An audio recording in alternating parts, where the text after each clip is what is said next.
Frères et sœurs, vous êtes-vous déjà demandé où vous irez après avoir quitté ce monde? C'est une question profonde que nous ne pouvons ignorer.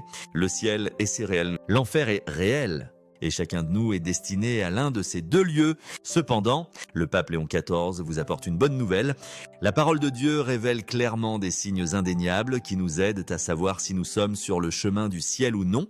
En tant que celui chargé de partager cette vérité sacrée, le pape Léon XIV souhaite révéler 6 signes dans la Bible qui assurent à chacun de nous le véritable salut. À la fin de ce message, croyez que vous n'aurez plus à vous demander « Suis-je vraiment sauvé ? Suis-je sûr d'aller au ciel ?» Car la réponse est clairement dans la Bible. Il ne s'agit pas d'opinion personnelle ou de perspective, mais de la vérité dont la Bible témoigne. Si vous êtes prêts à découvrir votre position devant Dieu et comment obtenir l'assurance du salut, rejoignez le pape Léon XIV dans ce voyage. Ce pourrait être le message le plus important que vous entendrez jamais. Avant de plonger dans ces signes puissants, je vous invite à vous engager avec ce message. Aimez cette vidéo. Abonnez-vous à notre chaîne et activez la cloche de notification pour ne pas manquer les futures révélations. Ce que vous êtes sur le point d'entendre fait partie d'un voyage plus large dans la sagesse spirituelle transmise à travers les enseignements du pape Léon XIV. Rendons cela personnel. Si vous croyez être en chemin vers le ciel, écrivez dans les commentaires « Je marche vers la lumière » et si vous n'êtes pas sûr de votre position, tapez simplement « Je cherche ». Cet acte simple pourrait ouvrir une porte dans votre cœur et vous n'êtes pas seul. Restez avec nous jusqu'à la fin, car ce que vous apprendrez aujourd'hui pourrait vous apporter paix, clarté et un espoir renouvelé pour votre avenir éternel. L'éternité n'est pas une notion vague et lointaine, mais la réalité ultime que chaque âme rencontrera un jour. Une vérité qui porte un poids profond et une urgence incontournable. Le pape Léon XIV l'affirme avec une clarté sobria, nous rappelant que chacun de nous comparaîtra devant Dieu pour rendre compte de sa vie. Comme le déclare Hébreux 9, 27, il est réservé aux hommes de mourir une fois. Et après cela vient le jugement, la vie sur terre, bien qu'emplie de moments de joie, de douleur et de tout ce qui se trouve entre les deux, est éphémère. Un simple souffle comparé à l'immensité infinie de l'éternité. Chaque choix que nous faisons, chaque pas que nous franchissons dans cette brève existence, façonne notre destin éternel avec une finalité inébranlable. Le temps est un cadeau fragile qui nous échappe comme du sable entre les doigts, et nous ne pouvons présumer que nous aurons demain pour rectifier ce qui est mal. Pourtant, dans cette urgence réside une promesse magnifique. La grâce de Dieu est offerte librement, invitant chaque personne, quel que soit son passé, à se tourner vers lui, à embrasser son amour et à s'assurer une place au ciel. Cet appel n'est pas destiné à susciter la peur, mais à éveiller l'espoir, nous pressant d'agir maintenant, tant que l'opportunité est là pour aligner nos vies sur celui qui tient l'éternité dans ses mains. Beaucoup s'accrochent à la croyance réconfortante qu'être une bonne personne suffit pour gagner une place au ciel. Ils pointent du doigt des actes de bonté, une vie honnête ou l'évitement de grands mots comme preuve de leur mérite. Mais cette supposition, bien que rassurante, est une erreur dangereuse qui peut mener à une perte éternelle. Jésus lui-même a parlé clairement dans Matthieu 7, 13, 14. « Entrez par la porte étroite, car large est la porte et spacieux le chemin qui mène à la perdition. Et nombreux sont ceux qui y entrent, car étroite est la porte et resserré le chemin qui mène à la vie éternelle. Et peu nombreux sont ceux qui le trouvent. Ces paroles sont un réveil. Perçant le brouillard de l'autosuffisance, le chemin vers le ciel n'est pas une autoroute large et facile pavée de bonnes intentions. C'est un voyage étroit et déterminé qui exige la foi en Christ et un cœur soumis à sa vérité. Se reposer uniquement sur sa propre bonté, c'est comme construire une maison sur du sable. Elle ne peut résister au jugement à venir. Cette vérité nous invite à examiner nos cœurs avec honnêteté, à dépasser la complaisance et à choisir le chemin qui mène à la vie éternelle. Un sentier marqué par la confiance en Jésus et un engagement à le suivre. Ce message, loin d'être une condamnation, est un phare d'espoir et une invitation à la transformation. Dieu, dans son amour infini, ne nous laisse pas trébucher à l'aveugle. Il fournit des signes clairs pour nous guider vers le salut, comme un phare orientant un navire dans une nuit orageuse. Ces signes ne sont pas des fardeaux lourds, mais des dons de clarté, nous montrant où nous en sommes et comment marcher sur le sentier étroit. Pour ceux qui se sentent incertains ou éloignés de Dieu, il n'y a pas lieu de désespérer. Sa grâce est toujours à l'œuvre, prête à rencontrer un cœur qui cherche avec pardon et une nouvelle vie. Une prière simple et sincère peut marquer le début de ce voyage. Seigneur Jésus, je sais que je suis pécheur et que j'ai besoin de ta miséricorde. Je crois que tu es mort pour mes péchés et que tu es ressuscité pour me donner la vie. Je te demande pardon et je te livre ma vie. Sois mon sauveur et guide-moi toujours. Merci pour ton amour. Au nom de Jésus. Amen. Cette prière est une porte vers une nouvelle vie, où la présence du Christ apporte la paix et la promesse du ciel devient une certitude. L'appel est urgent, la grâce est abondante, et le moment de répondre est maintenant.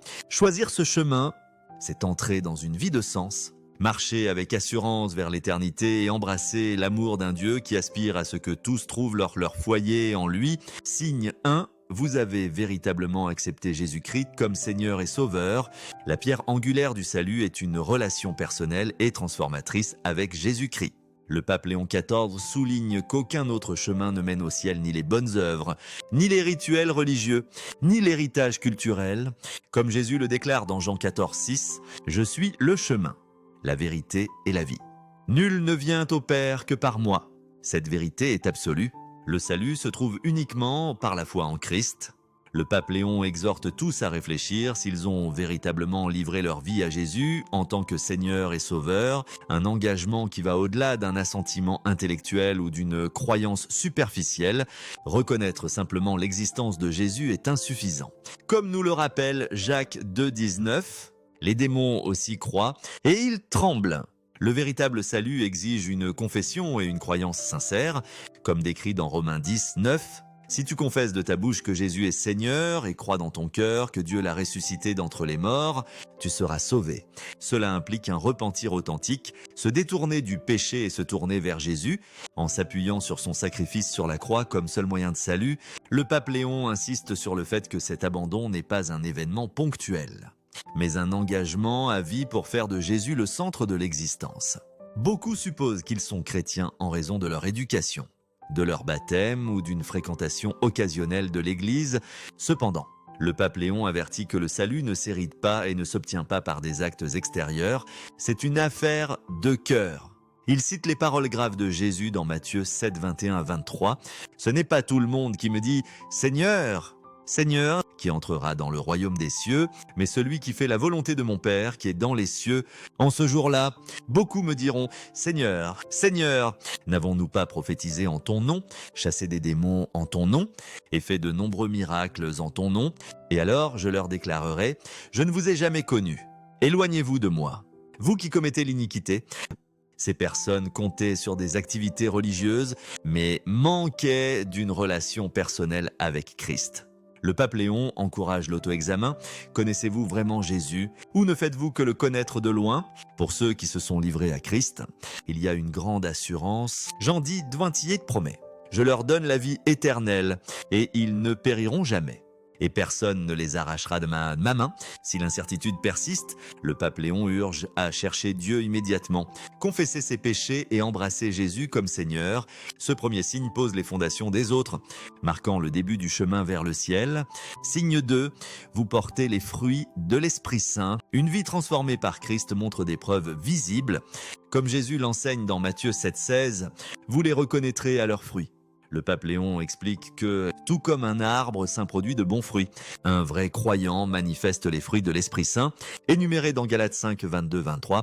Le fruit de l'Esprit est l'amour, la joie, la paix, la patience, la bonté, la bienveillance, la fidélité, la douceur, la maîtrise de soi.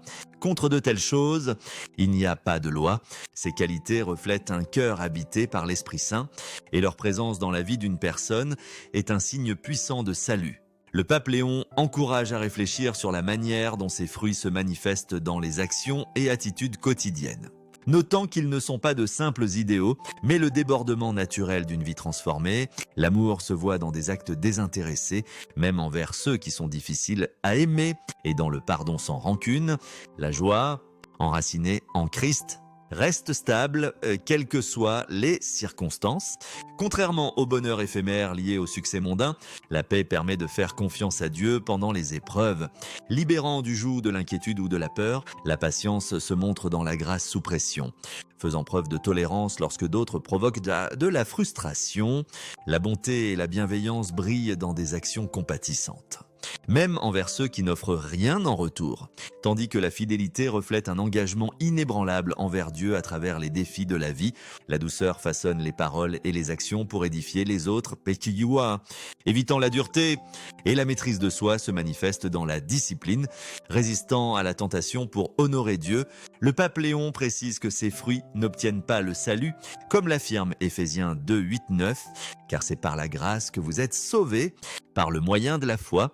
Et cela ne vient pas de vous, c'est le don de Dieu, ce n'est point par les œuvres, afin que personne ne se glorifie. Pourtant, une vraie foi produit des actions, comme le déclare Jacques 2, 17. Ainsi la foi, si elle n'a pas d'œuvre, est morte en elle-même.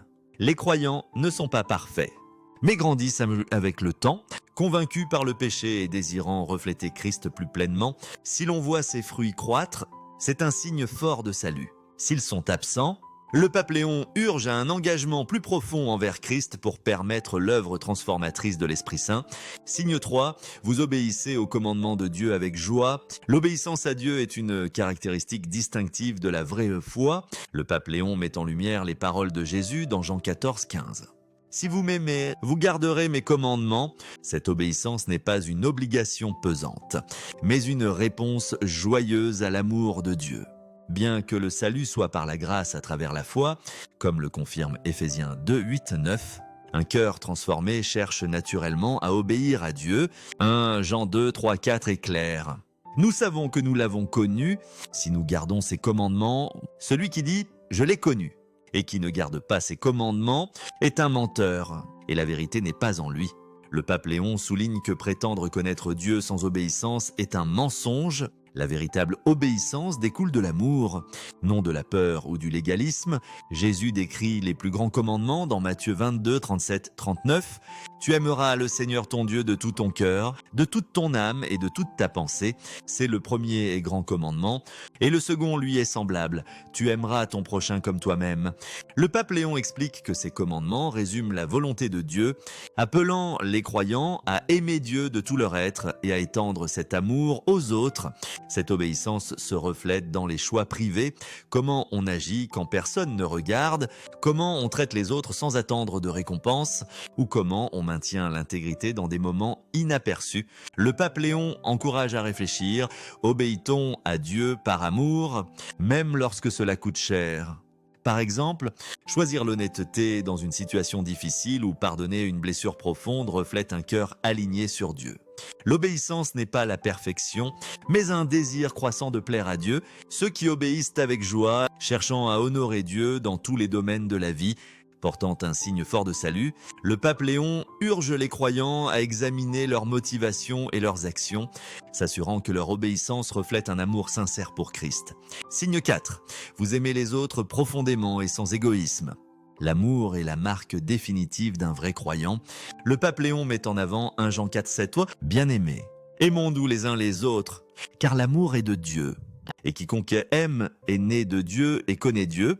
Celui qui n'aime pas n'a pas connu Dieu, car Dieu est amour. Sans amour, la foi est incomplète. Jésus renforce cela dans Matthieu 22, 37, 39, déclarant que aimer Dieu et son prochain sont les plus grands commandements, fondamentaux pour la vie chrétienne. L'amour biblique, décrit dans 1 Corinthiens 13, 4, est profond. L'amour est patient. Il est bon, l'amour n'est pas envieux, il ne se vante pas, il ne s'enfle pas d'orgueil. Il ne fait rien de malhonnête, il ne cherche pas son intérêt, il ne s'irrite pas, il ne tient pas compte du mal, il ne se réjouit pas de l'injustice, mais il se réjouit de la vérité. Il supporte tout, croit tout, espère tout. endurer tout. Le pape Léon explique que cet amour n'est pas une bonté superficielle, mais un engagement désintéressé et durable envers le bien-être des autres, même au prix d'un coût personnel. Il implique la patience avec les personnes difficiles, la bonté envers ceux qui ne le méritent pas et le pardon qui libère des rancunes. Jésus va plus loin dans Luc 6, 27, 28. Aimez vos ennemis, faites du bien à ceux qui vous haïssent, bénissez ceux qui vous maudissent, priez pour ceux qui vous maltraitent. Le pape Léon note qu'aimer ses ennemis, prier pour ceux qui blessent et montrer de la bonté aux cruels distingue les croyants comme disciples du Christ. Comme le dit Jean 13, 35, « À ceux-ci tous sauront que vous êtes mes disciples, si vous avez de l'amour les uns pour les autres. » Le pape Léon encourage à réfléchir, aime-t-on sans égoïsme ? Même lorsqu'il n'y a aucun avantage, grandir dans cet amour est un signe puissant de salut, reflétant l'œuvre de l'Esprit Saint en soi. Signe 5, vous endurez les épreuves et les persécutions pour le Christ. Suivre Jésus apporte souvent des défis, comme l'affirme 2 Timothée 3, 12. Tous ceux qui veulent vivre pieusement en Jésus-Christ seront persécutés. Le pape Léon explique que les vrais croyants affronteront l'opposition pour leur foi, que ce soit par des moqueries, le rejet ou des épreuves. Jésus avertit dans Matthieu 13, 21 de ceux qui s'éloignent lorsque la persécution survient. Mais la vraie foi persévère. Enracinée dans un engagement profond envers le Christ, les épreuves ont un dessein divin, comme l'explique Jacques 1, 2, 4. Mes frères, regardez comme un sujet de joie complète les diverses épreuves dès que vous pouvez rencontrer, sachant que l'épreuve de votre foi produit la patience, mais il faut que la patience accomplisse parfaitement son œuvre, afin que vous soyez parfaits et accomplis, ne manquant de rien. Le pape Léon note que les épreuves affinent la foi, rapprochent les croyants de Dieu et prouvent l'authenticité de leur engagement, qu'il s'agisse de faire face à l'exclusion sociale, à des défis professionnels ou à des luttes personnelles pour la foi. L'endurance est une marque de salut. Jésus encourage dans Matthieu 5, 10, 12 « Heureux ceux qui sont persécutés pour la justice, car le royaume des cieux est à eux. Heureux êtes-vous lorsqu'on vous insulte, qu'on vous persécute et qu'on dit faussement toutes sortes de mal contre vous à cause de moi. Réjouissez-vous et soyez dans l'allégresse, car votre récompense sera grande dans les cieux. » Le pape Léon urge les croyants à voir la persécution comme un privilège, un signe d'alignement avec le Christ.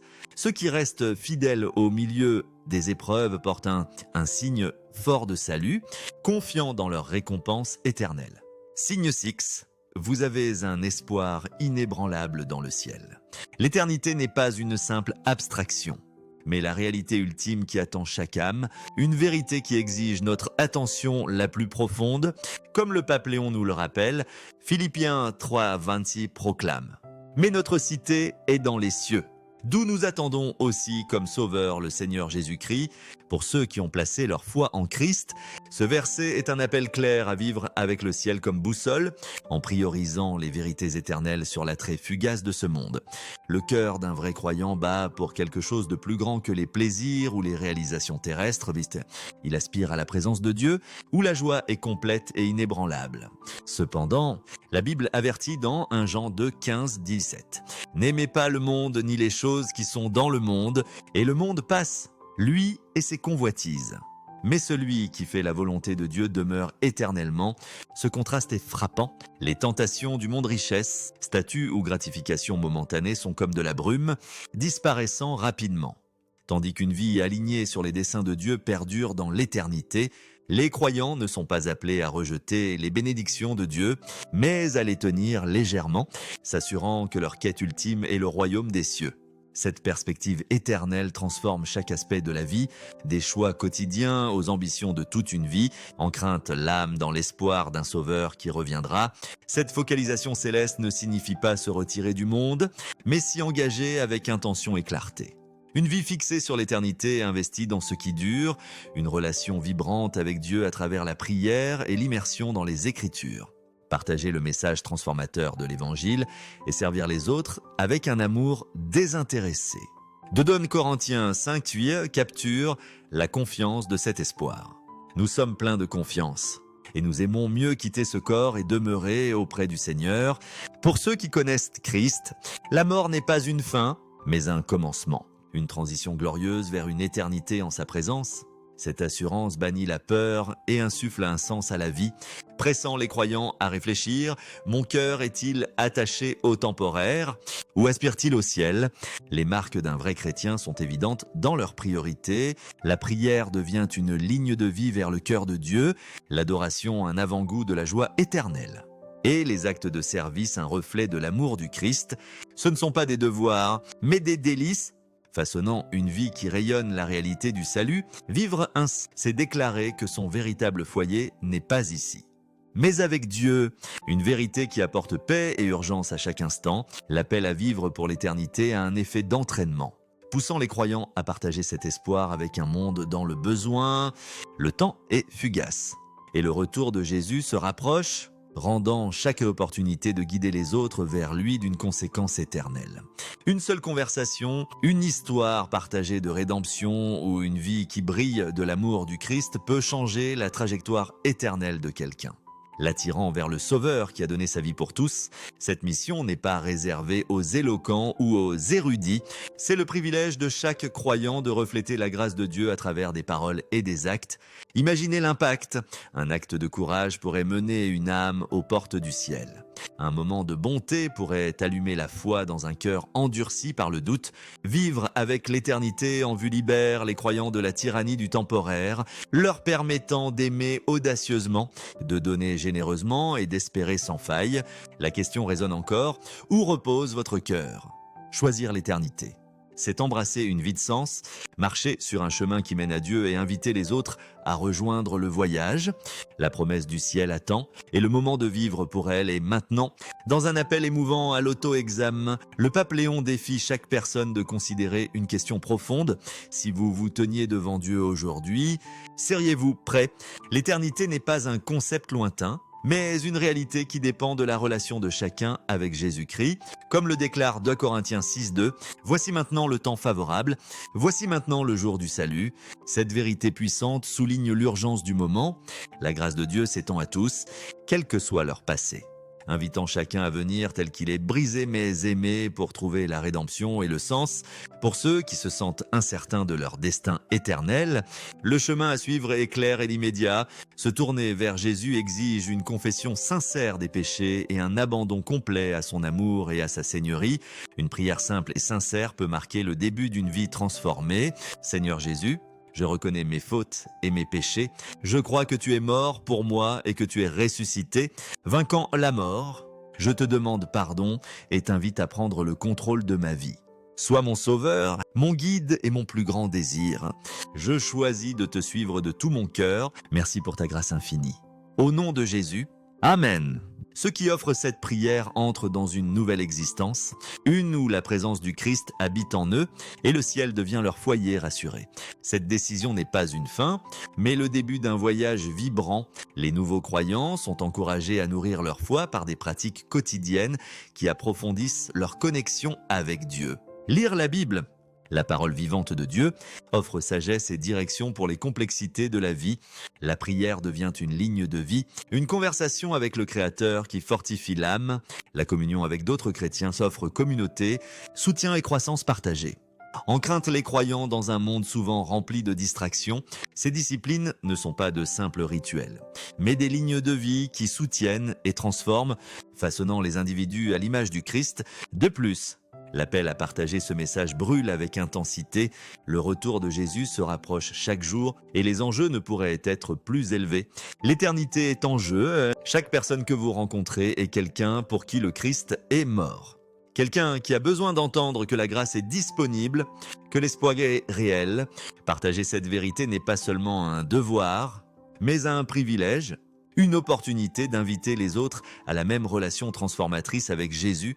Imaginez l'effet d'entraînement, une conversation, une histoire partagée de rédemption pourrait changer la trajectoire éternelle de quelqu'un. La question résonne toujours. Êtes-vous prêt? Ce n'est pas un défi passager, mais une invitation à assurer votre destin éternel par la foi en Christ. C'est un appel à vivre avec audace, à aimer avec ferveur et à marcher humblement avec un sauveur qui offre non seulement le salut, mais une vie de sens et de joie. Le moment est maintenant, la grâce de Dieu attend, ses bras sont ouverts et le choix vous appartient. Entrerez-vous dans la vie qu'il offre et porterez-vous cet espoir aux autres? La réponse pourrait tout changer.